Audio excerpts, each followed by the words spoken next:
Hello friends, मैं doctor Ikshita, consultant gynaecologist और आप देख रहे हैं स्त्री संगोपन। फ्रेंड्स, हमने इसके पहले के एपिसोड में ये देखा था कि फर्स्ट ट्राइमेस्टर में कौन से सिम्टम्स होते हैं और उसके लिए क्या ट्रीटमेंट की जाती है। अभी आज के एपिसोड में हम ये देखेंगे कि सेकंड ट्राइमेस्टर में कौन से चेंजेस मम्मी के बॉडी में देखे जाते हैं और उसके लिए क्या किया जाए और उसके बारे में कौन से मिसकंसेप्शंस है। तो जैसे ही सेकंड ट्राइमेस्टर चालू होता है, जो फर्स्ट ट्राइमेस्टर के ट्रबलसम सिम्टम्स थे वो सब ठीक होने लगते हैं धीरे धीरे, लेकिन कोई और दूसरे स्किन चेंजेस चालू होते हैं जिसके लिए वो महिला वरीड लगने लगती है। तो ये कौन से स्किन चेंजेस है? तो जैसे 4th मंथ कंप्लीट होगा, यानी लगभग 16-18 वीक्स हो जाएंगे, तो उसका प्रेगनेंसी बम्प यानी उसके जो लोअर एब्डोमेन है उसमें एक हल्का सा हल्की सी गोलाई दिखने लगेगी, जो वो प्रेगनेंसी की वजह है, क्योंकि वो बच्चा अभी फास्ट ग्रो करने लगता है, जल्दी जल्दी बढ़ने लगता है, तो उसके लिए वो माँ के पेट से अभी दिखने लगता है। लेकिन उसको ज़्यादा कंसर्न होने वाले जो स्किन चेंजेस है वो है क्लोएस्मा, जिसको प्रेगनेंसी मास्क ऐसे भी कहते हैं।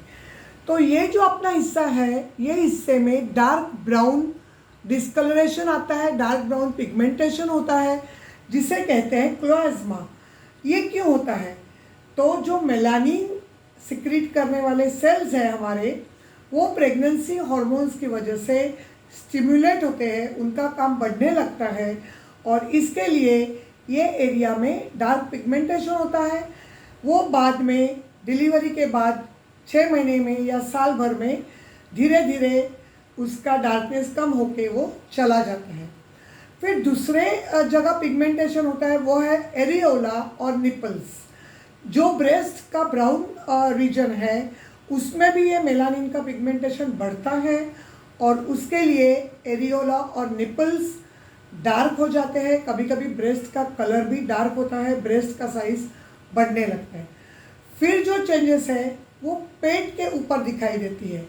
जो अपनी नाभि है वहाँ से लेके नीचे प्यूबिक हेयर जहाँ होते हैं वहाँ तक एक स्ट्रेट लाइन आती है, जो डार्क ब्राउन या ब्लैक कलर की होती है, उसको बोलते हैं लीनिया नाइग्रा। लीनिया यानी स्ट्रेट लाइन, नाइग्रा यानी ब्लैक कलर।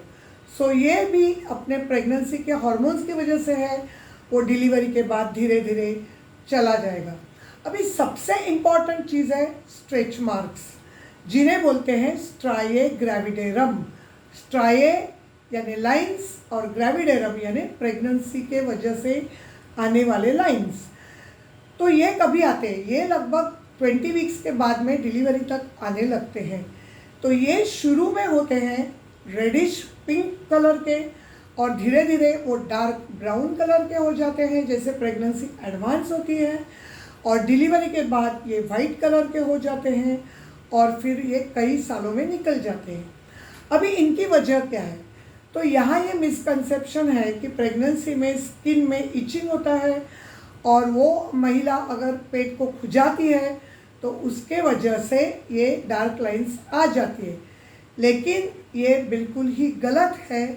इनको बोलते हैं स्ट्रेच मार्क्स, यानी स्किन जब भी स्ट्रेच हो जाती है तो उसके बीच में जो इलास्टिक फाइबर्स होते हैं वो फाइबर्स टूट जाते हैं। जैसे बच्चा बढ़ेगा वैसे माँ का पेट और आगे बढ़ेगा तो स्किन स्ट्रेच हो जाएगी, उसमें के इलास्टिक फाइबर्स ब्रेक हो जाएंगे और उनकी जगह में नॉर्मल फाइबर्स तैयार होते हैं, वो इलास्टिक नहीं है, और इसी के वजह से वो फाइबर्स की वजह से ये लाइंस आ जाती है।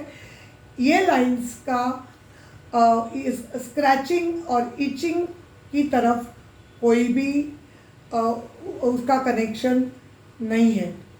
फिर और जो चेंजेस होते हैं वो है इडिमा फीट। जो अपने एंकल है, एंकल के आजू बाजू में पाँव में सूजन आने लगती है और वो सूजन लगभग 20 हफ्ते के बाद आके वो प्रेगनेंसी के साथ बढ़ती है, और उसकी वजह ऐसे है कि जो अपने पाँव के जो ब्लड वेसल्स है, जो वेन्स है, वो प्रेगनेंसी में हार्मोन्स की वजह से वीक हो जाते हैं और पूरा ब्लड सप्लाई ग्रेविटी की वजह से पाँव में चला जाता है और वहाँ से वो वापस नहीं आ सकता, जिसको बोलते हैं पुअर वीनस रिटर्न, और इसीलिए पाँव में सूजन आ जाती है।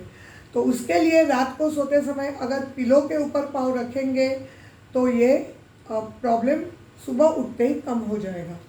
स्ट्रेच मार्क्स के लिए क्या करना चाहिए? तो अगर ईचिंग है, पेट में बहुत खुजली है, तो आप कोई भी कैलाड्रिल जिसमें है ऐसा पिंक कलर का लोशन लगा के ये ईचिंग कम हो सकती है। या आप अपना घर में जो कोकोनट ऑयल होता है, वो कोकोनट ऑयल पेट को दिन में 2 या 3 बार लगाएंगे तो भी ईचिंग कम होगी। और स्ट्रेच मार्क्स तो किसी भी क्रीम से या ऑइंटमेंट से जाएगा नहीं, आप अपने तसल्ली के लिए कोकोनट ऑयल लगा सकते हैं। अभी ये जो पिगमेंटेशन है ये थ्रू आउट प्रेगनेंसी बढ़ने वाला है यहाँ पे और निपल में वगैरह, तो उसके लिए भी ज़्यादा कुछ ट्रीटमेंट करने की आवश्यकता नहीं है। लेकिन एक इम्पॉर्टेंट चीज़ है कि प्रेगनेंसी में आपके जो गम्स है उसको ब्लड सप्लाई बढ़ता है, स्वेलिंग आता है और कभी कभी ब्लीडिंग होती है। तो ऐसे में आपको आपके डेंटिस्ट को जाके मिलके डेंटिस्ट की राय लेनी चाहिए, वो जो कहेंगे वो करना चाहिए। और ज़्यादा फ्रूट्स, जिससे विटामिन सी आपको मिले, वैसे फ्रूट्स का सेवन करें ताकि ये जो ब्लीडिंग गम्स है वो थोड़े कम हो जाएंगे।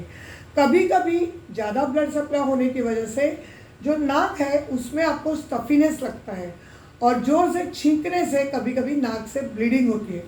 तो ये प्रेगनेंसी में नॉर्मल है, उसके लिए आप स्टीम इनहेलेशन कर सकते हैं, या तो जो सलाइन नेज़ल ड्रॉप्स मिलते हैं तो वो आप अगर डालेंगे तो जो नोज़ में आपके कंजेशन हो रहा है वो भी ठीक हो जाएगा।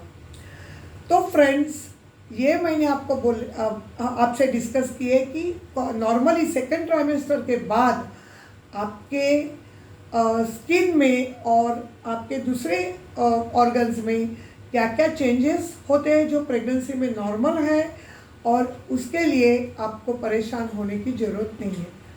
फ्रेंड्स, अभी हम मिलेंगे अगले एपिसोड में, जिसमें हम सेकेंड ट्राइमेस्टर में डॉक्टर कौन से इन्वेस्टिगेशंस एडवाइस करते हैं और कौन सी ट्रीटमेंट लिख के देते हैं उसके बारे में डिस्कस करेंगे। अगर आपको ये एपिसोड अच्छा लगा तो लाइक कीजिए, फ्रेंड्स के साथ शेयर कीजिए और मेरे चैनल को सब्सक्राइब कीजिए। तो मिलेंगे अगले एपिसोड के साथ, तब तक के लिए हेल्दी रहिए और खुद का ख्याल कीजिए। धन्यवाद।